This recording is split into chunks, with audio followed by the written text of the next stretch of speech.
नमस्कार। आज आप दोस्तों तो चलिए आज हम फिर से लाए हैं देश और दुनिया की तमाम छोटी बड़ी ब्रेकिंग न्यूज। तो खबरों को स्टार्ट करने से पहले एक छोटी सी रिक्वेस्ट है दोस्तों, अगर आप चैनल पर नए आए हैं तो चैनल को सब्सक्राइब कर ले और नोटिफिकेशन को भी ऑन कर ले और साथ में वीडियो को एक लाइक जरूर कर ले और वीडियो को अपने दोस्तों में ज़्यादा से ज़्यादा शेयर कीजिए। तो चलिए बढ़ते हैं खबरों की।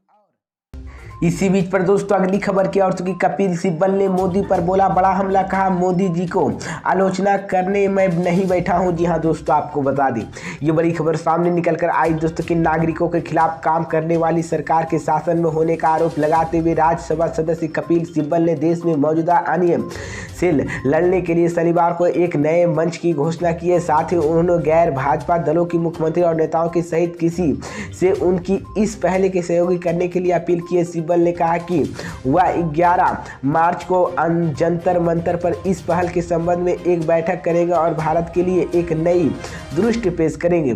उन्होंने कहा कि इस कार्यक्रम में भाग लेने के लिए विपक्षी नेताओं और आम लोगों की समेत सभी खुला निमंत्रण है। सिब्बल ने अपने आवास पर संवाददाताओं को सम्मेलन में कहा कि हम भारत के लिए एक नई दृष्टि देंगे जो एक सकारात्मक एजेंडा होगा। मैं प्रधानमंत्री नरेंद्र मोदी जी की आलोचना करने बैठा हूं कि उनके सुधार दूंगा।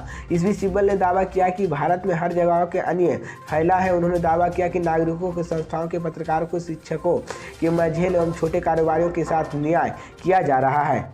इसी बीच पर दोस्तों अगली खबर की ओर कि मध्य प्रदेश में अरविंद केजरीवाल ने सभी सीटों पर चुनाव लड़ने का किया ऐलान। जी हां दोस्तों, आपको बता दें ये बड़ी खबर सामने निकल कर आई दोस्तों कि मध्य प्रदेश में इसी साल विधानसभा चुनाव होने हैं। चुनाव में भाजपा कांग्रेस की टक्कर देने के लिए आम आदमी पार्टी ने भी 230 सीटों पर चुनाव लड़ने की घोषणा की है। नगरीय निकाय चुनाव में सिंगल रैली की जीत दर्ज करने के बाद आम आदमी पार्टी के उत्साह दिखाई दे रहा है। यही कारण है कि अब अरविंद केजरीवाल और भगवत मान एमपीपी के दौरे करने वाले इन दोनों नेताओं के दौर पर अब पार्टी एमपी में बड़ा ऐलान कर सकती है। माना जा रहा है कि केजरीवाल और भगवत मान की सभा के कई नेता आम आदमी पार्टी के ज्वाइन कर सकते हैं।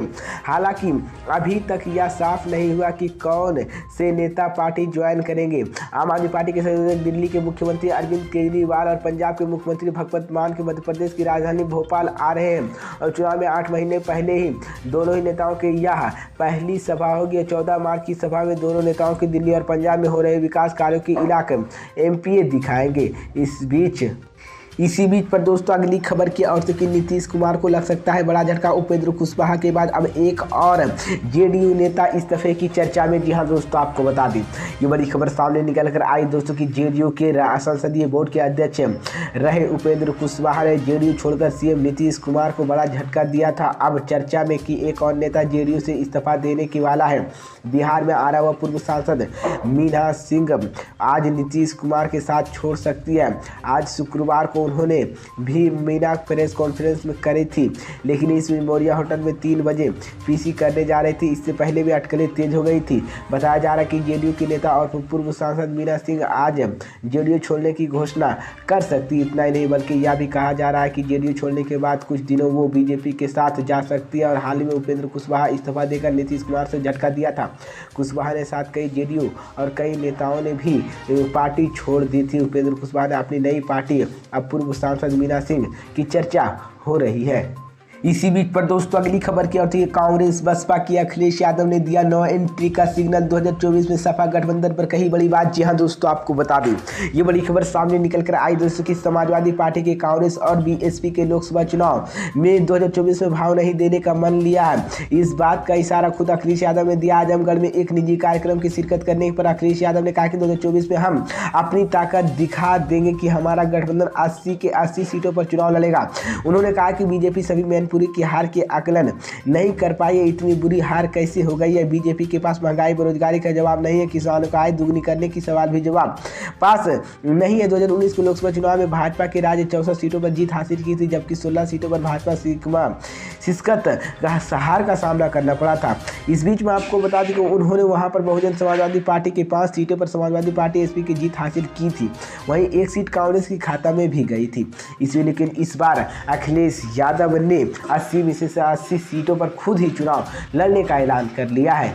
इसी बीच पर दोस्तों अगली खबर की ओर ओम प्रकाश राजभर 2024 के लोकसभा चुनाव में किधर रहेंगे, अखिलेश यादव दिया जवाब। जी हां दोस्तों, आपको बता दें ये बड़ी खबर सामने निकल कर आई दोस्तों कि अखिलेश यादव ने लोकसभा चुनाव 2024 के यूपी की सभी 80 सीटों पर सपा गठबंधन के चुनाव लड़ने की घोषणा करते हुए कहा है कि देश बुलडोजर से नहीं बल्कि कानून के संविधान की आलोचना चाहिए। सपा बसपा के राष्ट्रीय अध्यक्ष ओम प्रकाश राजभर लोकसभा चुनाव की किधर रहेंगे, इसी सवाल पर अखिलेश यादव ने कहा कि यह वही जाने। उन्होंने कहा कि कुछ नेताओं के कई नहीं बता सकता कि वो कहाँ है।